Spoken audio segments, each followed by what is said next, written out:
Chapter 3. The Linguistics of Second Language Acquisition Group to Class F. Hello, Miss and friends. My name is Tasha Lutfiara Manantiminta, and now I will explain about the nature of language. The nature of language has following characteristics, which are languages are systematic, languages are symbolic, and languages are social.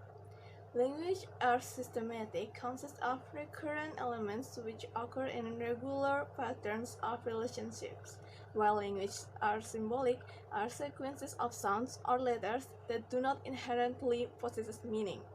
And languages are social mean each language reflects the social requirements of the social that uses it, and there is no standard for judging whether one language is more effective for communication than another.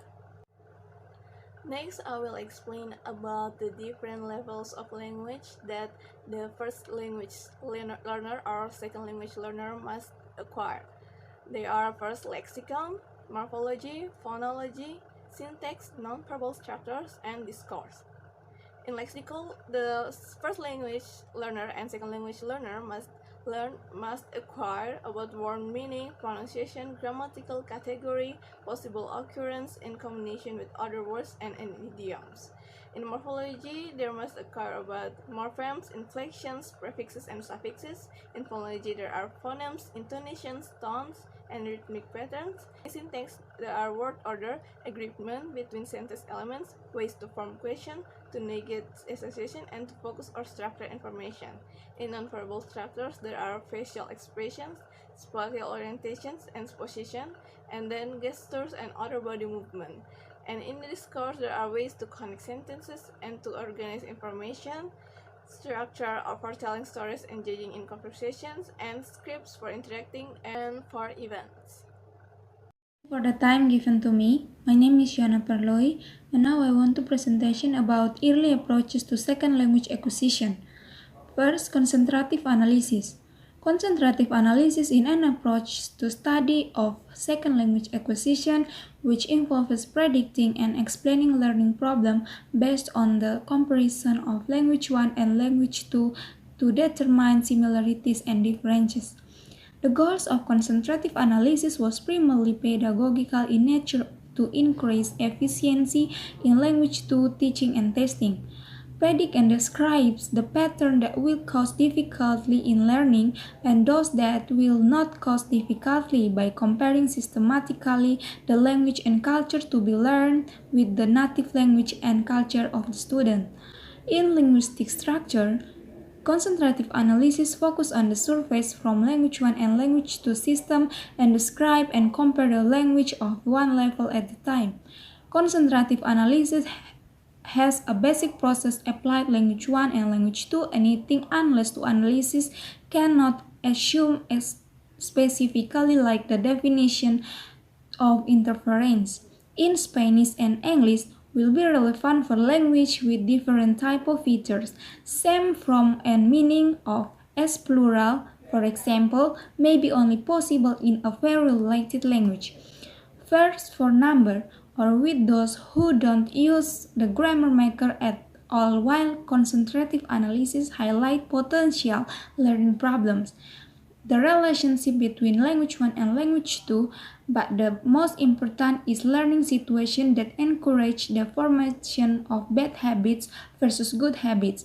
There is also a new interest is positive transfer contribution of second language acquisition. Thank you. Thank you for the time given me. My name is Gloriana Ora. Now I will present about error analysis. Error analysis is the first approach to the study of second language acquisition, which includes an internal focus on learners' creative ability to construct language. It is based on the description and analysis of actual learners' error in second language, rather than on idealist linguistic structures attributed to native speakers of first language and second language, as in constructive analysis. Error analysis are replaced constructive analysis because of the following developments. First, prediction made by CA did not always materialize in actual learner. Second, structural linguistics shift to concern for underlying rules.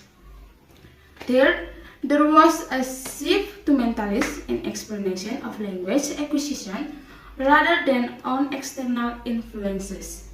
Four, learning process became an important focus for study in their own right. The procedure for analyzing learner errors include the following steps. First, collection of a sample of learner language. Data collected from many speakers who are responding to the same kind of test. Second, identification of errors distinguishes between systematic errors and mistakes. Third, description of errors. Errors are usually classified according to language level, general linguistic category, or more specific linguistic elements. 4. Explanation of errors. Accounting for why an error was made is the most important step in trying to understand the process of second language acquisition. Error analysis continues as a useful procedure for the study of second language acquisition, but a number of shortcomings have been noted and should be kept in mind. These include, first, ambiguity in classification. Second, lack of positive data. Focus on errors alone does not necessarily provide information on what the second language learner has acquired. Third, potential for avoidance. Make the point absence of errors may result from learners' avoidance of difficult structures. And 4. Influence of second language curriculum. Although most have received little attention in research that tries to explain why some learners are more successful than others. Okay, my name is Belandina Lomawalu. I'm from class F. Interlanguage. An interlanguage is an dialect that has been developed by a learner of a second language, which preserves some features of their first language, and can also organize some second language writing and speaking rules. An interlanguage is idiosyncratically based on the learner experience with the second language. Thus, two characteristics of an interlanguage result in the system uniquely linguistic organization. Interlanguage is based on the theory that there is a dormant psychological framework in the human brain that is activated when one attempts to learn a second language, utterance in the target second language to convey the same message produced by a native speaker of that language. Thank you. Okay everyone, now I will explain about morpheme order studies. Morpheme order studies come from a set of highly influential studies in the field of first and second language acquisition.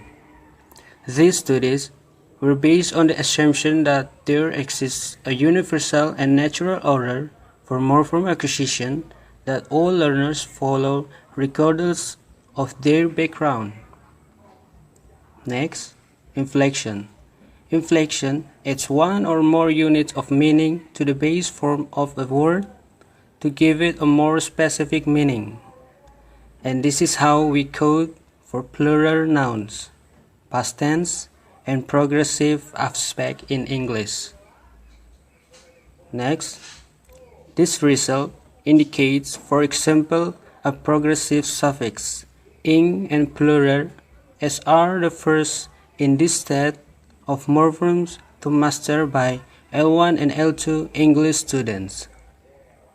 Irregular past tense form of verb and possessive as are obtained next in the order for L1 but in relative terms.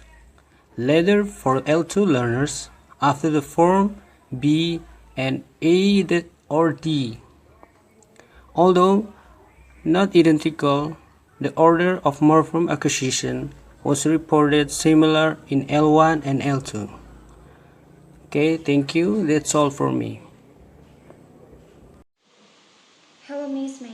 Siti Naramsari from class F. Now I will explain about monitor model. One of the last of the early approach to SLA which has an internal focus is the monitor model, proposed by Stephen Krashen.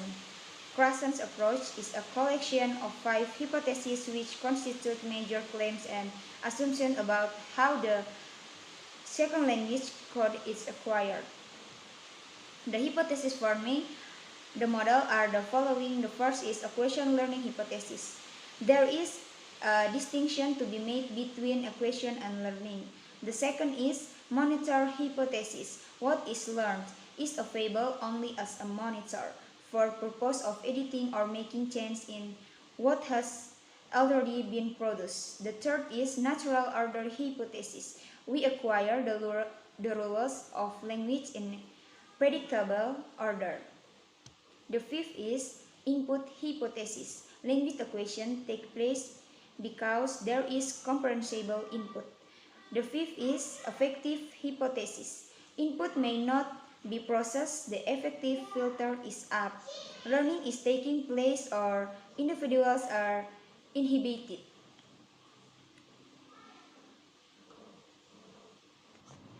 This include the first is what is being acquired in SLA, a rule-governed language system.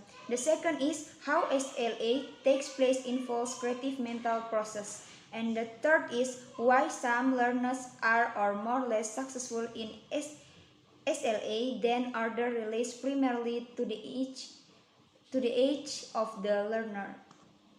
Thank you.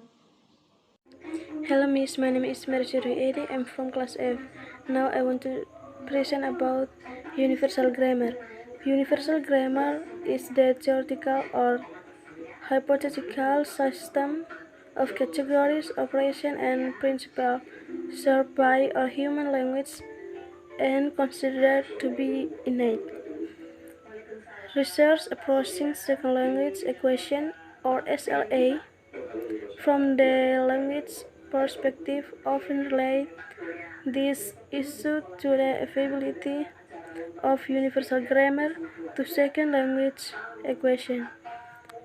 Universal grammar refers to a grammar which is genetically endowed to all human beings and which all languages have in common. The theory of universal grammar proposes that if human beings are brought up under normal conditions or not those of extreme sensory deprivation, then they will always develop language with certain properties. This universal grammar theory suggests that every language has a sum of the sum laws. For example, every language has a way to ask a question for or make something negative. In addition, every language has a way to identify gender or show that something happened in the past or present. Hello Miss and my friends, my name is Permata Salim. Now I will present about principles and parameters. Principles and parameters is postulated to be innate. Children are assumed to be able to interpret and unconsciously analyze the input they receive and construct the appropriate level 1 grammar. Next, an example of an early principles which Chomsky posited stipulate that every phrase in every language has the same elements include a head. There are 3 points. First, a noun first must always have a noun head. Second, a verb phrase must always have a verb head. Third, a prepositional or postpositional phrase must always have a preposition or postposition head, and so forth. Next, there are only 2 possible choices. First, head initial, or second, head final. Next, children who are learning English level 1 receive input that lets them know that English generally has a head initial parameter setting. This is because they hear sentences with the following words order. There are 2 points. First, John kicked the ball. Second, John rode in the car. John kicked the ball. Verb first. I have put bracket around the verb phrase in this example and underlined the head of that phrase, which is the verb kicked. Second, John rode in the car. Brackets are around the prepositional phrase in this example and its head is the preposition in. Next, in contrast, children who are learning Japanese level 1 receive input that lets them know that Japan has a head final parameter settings. They hear sentences with the following word order. There are 2 points. First, John wa boru wo keta, literary John bought kike. Second, John wa kurumani, nota literary John car in the road. John wa boru wo keta. This provided evidence that the Japan's parameter setting is head final because the verb ketaki comes after boru wo bal in the verb phrase. Second, John wa kurumani. This provides additional evidence that Japan's is head final because the preposition ni in comes after kuruma car in the prepositional phrase. Thank you. Okay, thank you. I am Octavia Mita Jaya from Group 2, Class F. Now I want to explain about there are 3 of particular in the study of SLA from a universal grammar perspective. First one is initial state. Initial state is variously used to mean of unconscious linguistic knowledge. 2. Nature and development of interlanguage is defined in the principles and parameters perspective as intermediate state of development.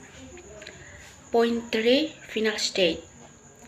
In equation, since all children achieve a native final state.